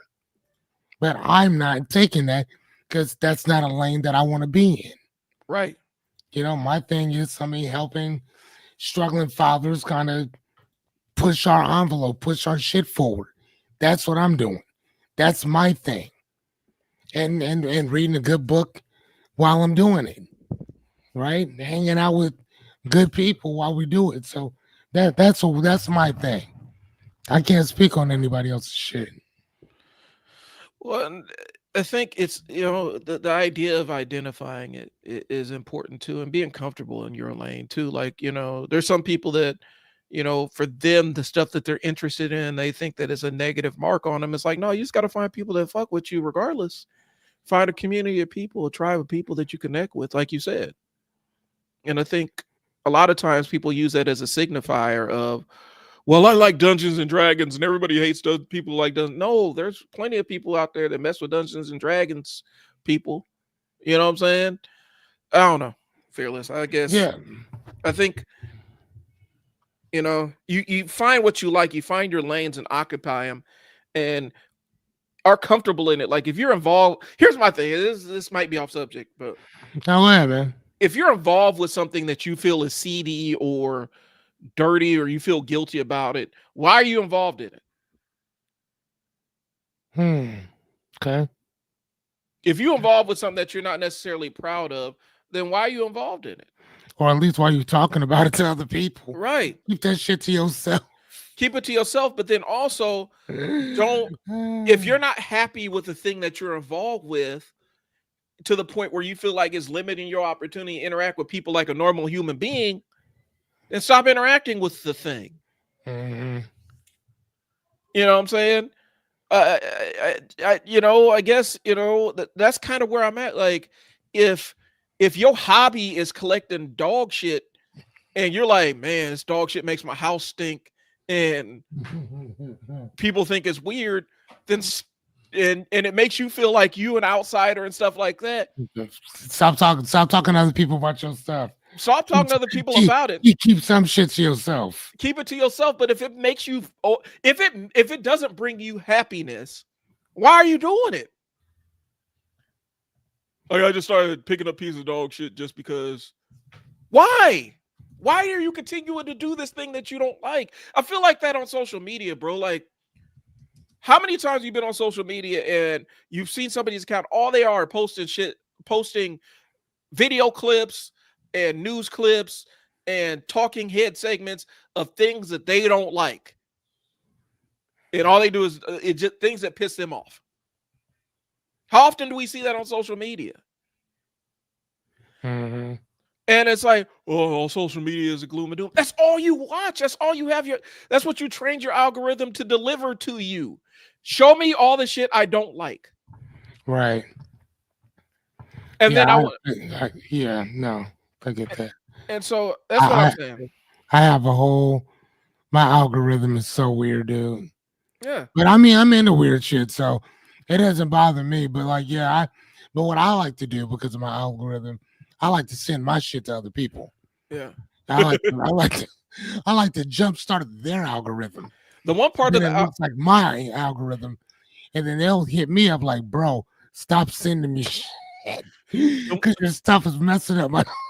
The one part of my algorithm that I want to go away man. is I try everything in my being to avoid extraction videos. What is that? Where somebody's getting like a blackhead pulled out or like they're popping. Yeah, I can't do that. I cannot watch that shit. I can't do that. And I try to avoid that shit like the plague. Yeah. And it always falls into my feed. I do not want to see this. Do not show me this because it will mess me up for an entire day. It will absolutely destroy me for an entire day. Yeah, and there are people that sit around and watch. Like, I don't know how many times I blocked Dr. Pimple Popper. I blocked her stuff on so many different platforms in so many different ways, and people still put it in my, like, it'll still come across my algorithm. I don't want to see it. Right. Yeah. Like, I don't care what you do. Like, she's the only person or one of the only people that I could think of that if she went out of business, I wouldn't give a fuck about it. Yeah. Like, if she ended up in a fucking homeless shelter, I would not care. Like, it's almost like that's where you belong. Stop showing this to me. Stop showing me shit. That's what you get. You and your whole fucking family, weirdos. But like, no, that just is weird, man. I can't do that, man. But there's some people that actually enjoy that stuff, and that's fine. if that's what you enjoy. But if that thing makes you feel bad about yourself, then maybe just stop. Yeah. If your interests, like I said, if your interests lead to things that damage you emotionally or make you feel bad about yourself, you need to revise what your interests are and find new interests. Your interests, things that you're interested in, should make you feel happy or fulfill you in some way, shape, or form, or enhance your life. If all your interests are deleterious to your existence, then you don't need to be doing it. Like I'm a current events junkie. I watch the news all the time. But there are times in the year where like I can't watch this negative shit. I'll turn off the news. Right. But I love current events. I talk politics all the time, but I can't watch. There are times where I'm like, I got to turn this off because this isn't right for my mental health. I turn it off.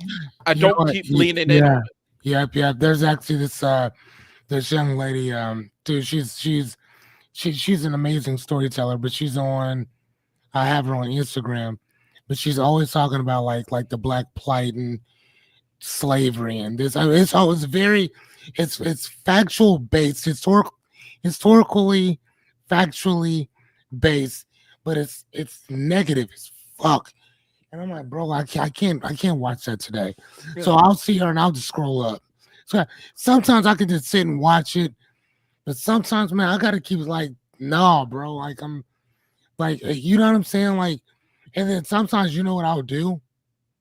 Mhm. Strange thing, I'll shut my phone off, Yeah. or I'll just go out of there in general, or I'll just start watching comedy, and so because I like to laugh, and one of my favorites is between Seinfeld and Curb Your Enthusiasm.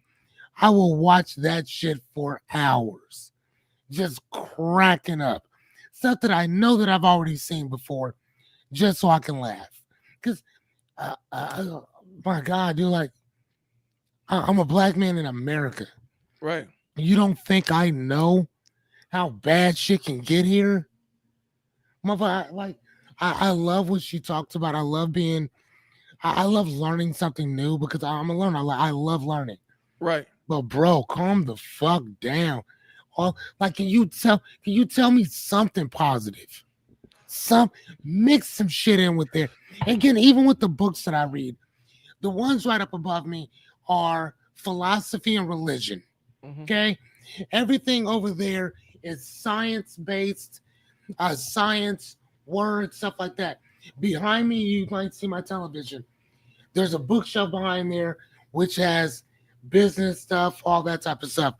Everywhere where you see the lights flashing Mhm. to my right, all those books are fictional books. The books that I have downstairs is just a miscellaneous of different books. So again, I cannot just read philosophy and religion because my life will be based on that. Yeah. Every conversation I will ever have will be based on that. Um, the next book that I plan to read is this one right here. Uh, John Grisham's The client. The Client. Yeah, because number one, I love John Grisham. Mhm. One of my favorite authors. Um, Great. Yeah, I love his books. I love his movies. Right, but and this one I just read this one like I said last night at the beginning of the show. I read this one in one sitting last night. It was like 197 pages. It was absolute amazing book, amazing. And then before this one, I read two books. I finished two books in one day. So I read them just real quick.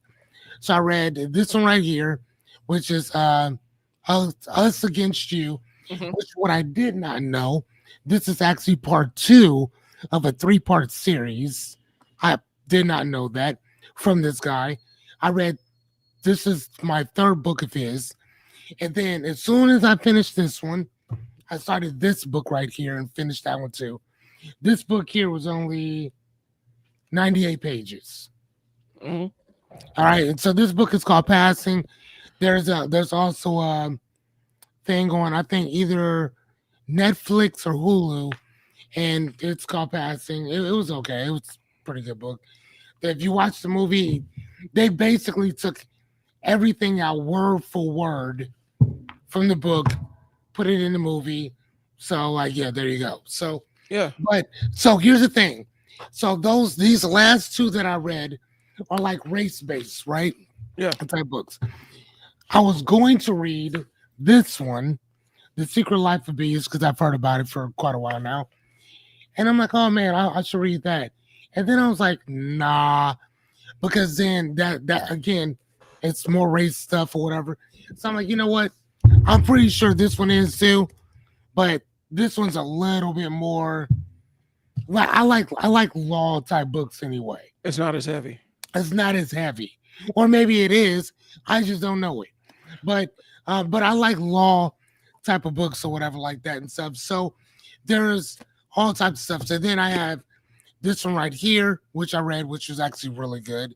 So for anybody who likes to read, oh man, I gave this one a 3.8 out of 5. It was all right. There Mhm. was a lot of stuff here that I didn't know, but anytime a person says what was in the Bible, you should pick up this book because it tells you what's in the Bible and what's actually not there. So when people talk about abortion, when people talk about murder, when people talk about here it's how do we get the Bible? Um, the Bible says that the Bible says the Bible is inspired. Um, does God ever lie? Does God say that slavery was wrong? Did God had a wife?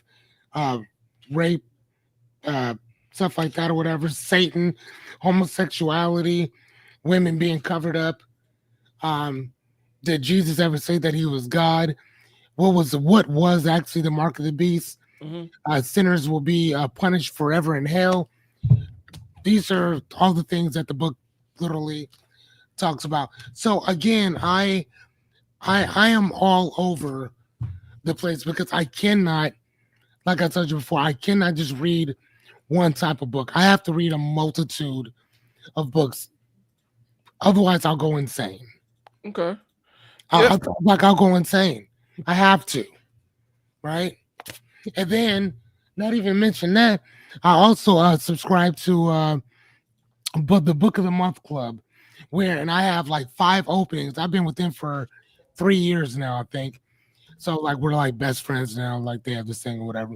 Mhm. But when it comes to like reading, when it comes to books or whatever, that's my shit.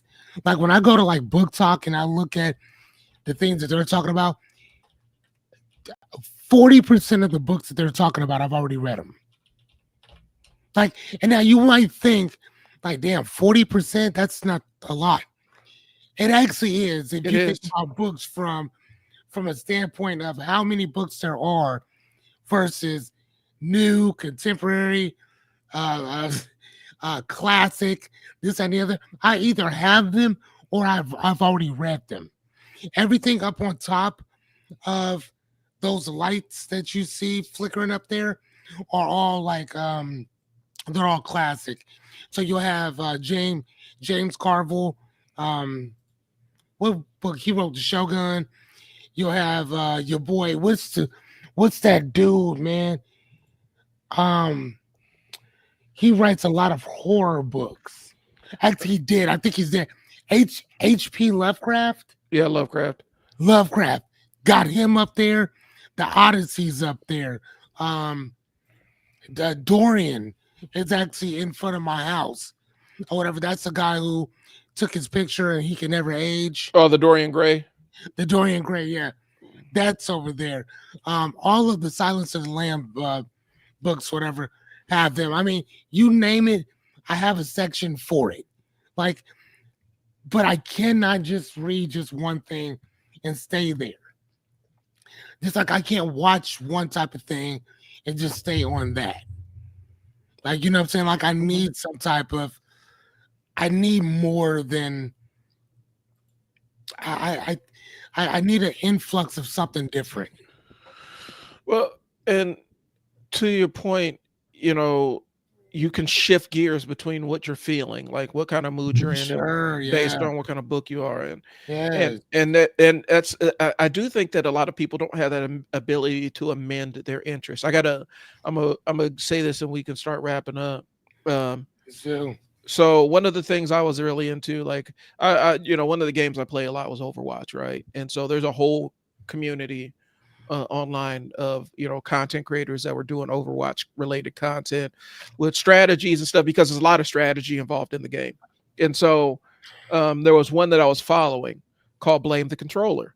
And so I'm sitting there listening to this dude, right? And I'm like, first I like this stuff, like I can connect with this stuff, but then slowly you can start seeing the pivot, because he started talking about he didn't like diversity in the Overwatch camp.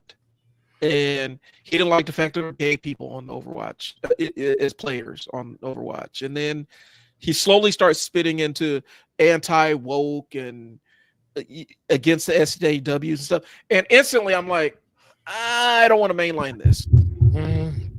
And then he started a movie channel. And I'm like, and this, but I followed his TV and movie channel before I started picking up on the threads of where this dude was politically. And then instantly I start watching the movie, his little movie and TV show review. He always had an issue with the show with the black cast every single time, without fail. And,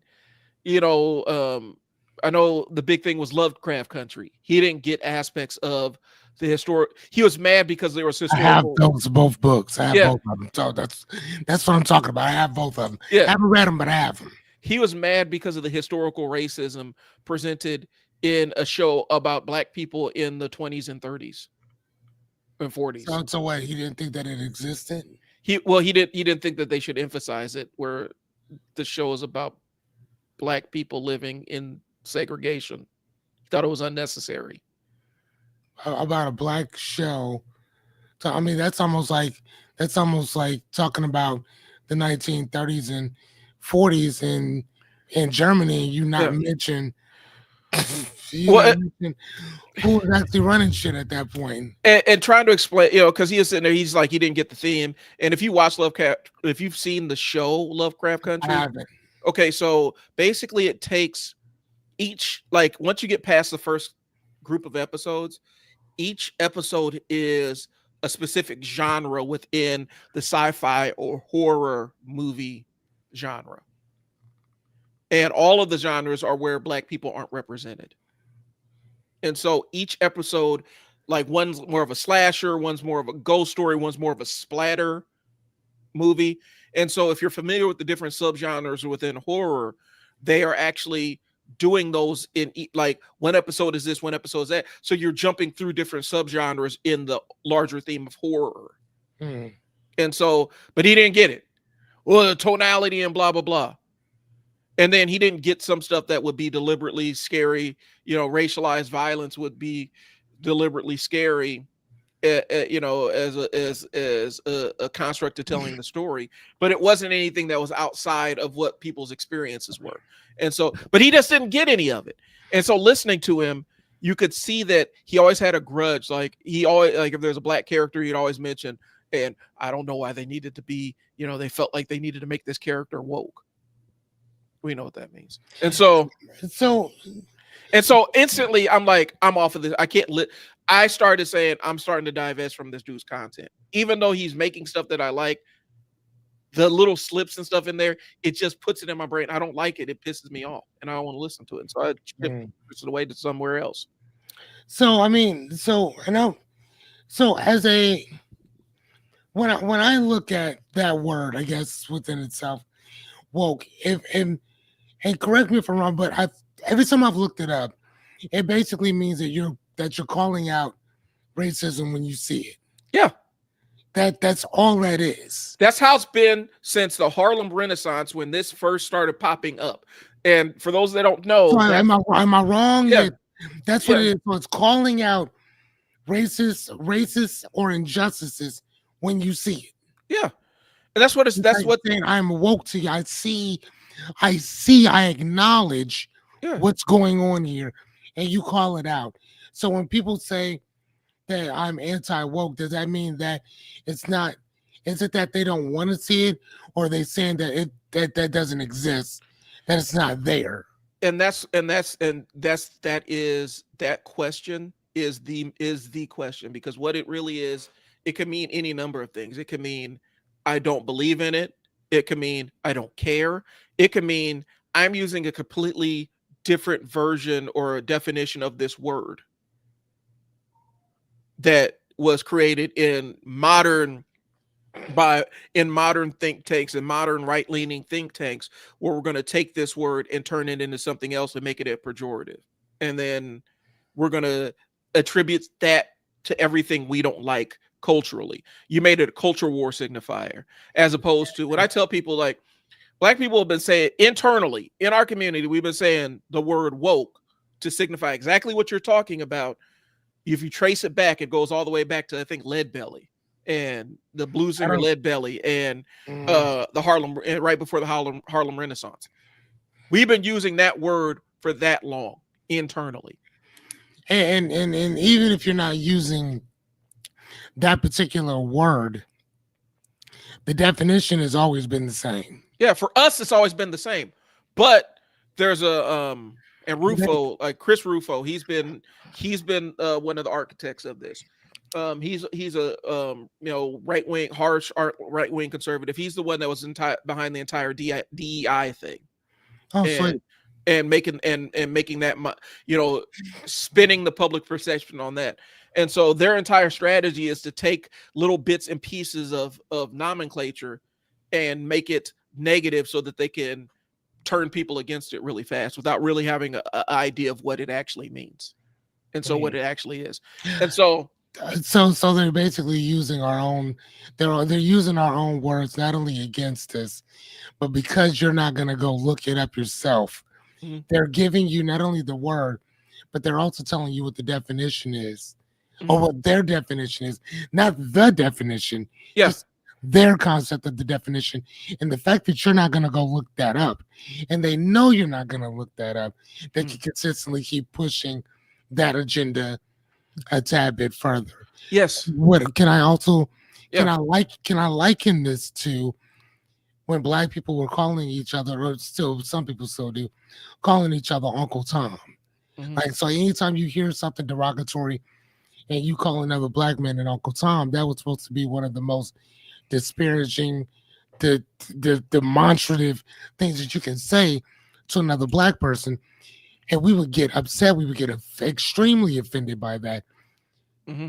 But when I sat down and I read Uncle Tom's Cabin, by the time when I was done with the book, I said to myself, I would love to be called an Uncle Tom, because of the type of, number one, you can't blame the dude for being who and what he was based on where he lived at that particular moment in time. Right? But if you know how he died, you would be offended to not be called that. You know what I'm saying? To look at the way that the man lived and how he died, like how he died and why he died. And more importantly, who he died for. Right. You would be like, how is it? And I also heard Louis Farrakhan once talk about that scene. He said there was nothing wrong with Uncle Tom. The problem is that y'all never read that book. Right. And then you started thinking that somebody else was downing you because somebody else, you never read it. If you go and read it and then you come back and you say that you still feel a particular way, then that's great. Then we can have that conversation. Right. But if you never read it, shut the fuck up. Why would you call somebody something? Why would you disagree with something that you don't know about yourself? Well, and I've read, I agree with that. And there's the other side, because my mom mentioned that. Is that what you're talking about? Yeah. Like, it's kind of like that. Like, we were calling each other Uncle Toms for a derogatory type of thing. But if you actually go back and read that book, that was not derogatory at all. Right. It's derogatory that you never read the fucking book. Well, and it's kind of the form and function of language and how language is used in the society. Where if you don't know the etymology or some of the history of some of these words that you're utilizing, and utilize if you don't if you're not aware of them, then you do make mistakes like that. I And I know. think because my mom even mentioned that she's like, if you read Uncle Tom's Cabin, you know that that's not necessarily a put down. Now there is one put down that I'm not going to say, but there's a whole etymology behind that, and that's a marsupial woodland creature that we find around here a lot Oh, of times. cones. Yeah, Okay, I got you. and there's actually a whole etymology behind that and where that comes from. The song Zip Coon, and you know how black people have utilized that internally, and then it gets used externally. It's two different things. Right. And so a lot of times it was used more or less to identify, like a step and fetch it who was being used, Right. who was Right. be, who Right. was be, who was just like he was trying to scratch out a living for himself as an actor, but what he was doing, his creative output was being used to marginalize and hurt black people. And yeah, and so it was one of those things where he was like the black Dick Van Dyke. yeah, and so Oh my God. Did you see and, that? yeah, Did you see that Key and Peele? That Key and Peele thing when he was doing that? I When gotta look it up. dude, it was so good. And they were showing all these like videos and he was, I'm sorry, mammy, and all that shit. The father was dead.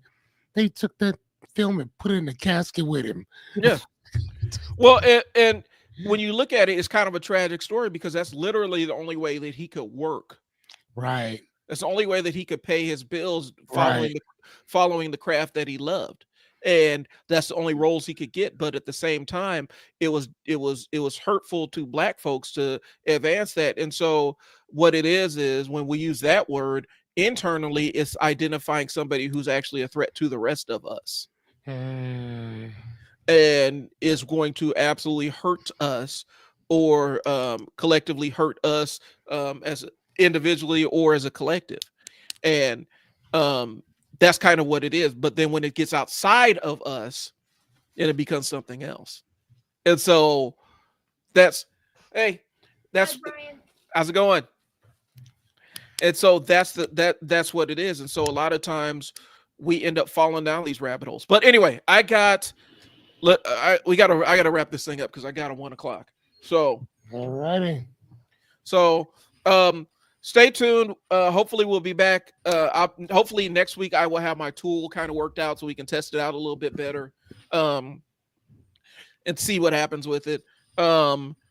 I appreciate you guys tuning in, kind of listening to my little mental side quest that I took us on today. No, it's good, man. So it was good stuff. So I'm still building out the school community. I'm going to be launching it here this week. I may launch it without the tool because I already have enough content to launch it without the tool. The tool is just kind of the icing on the cake. Okay.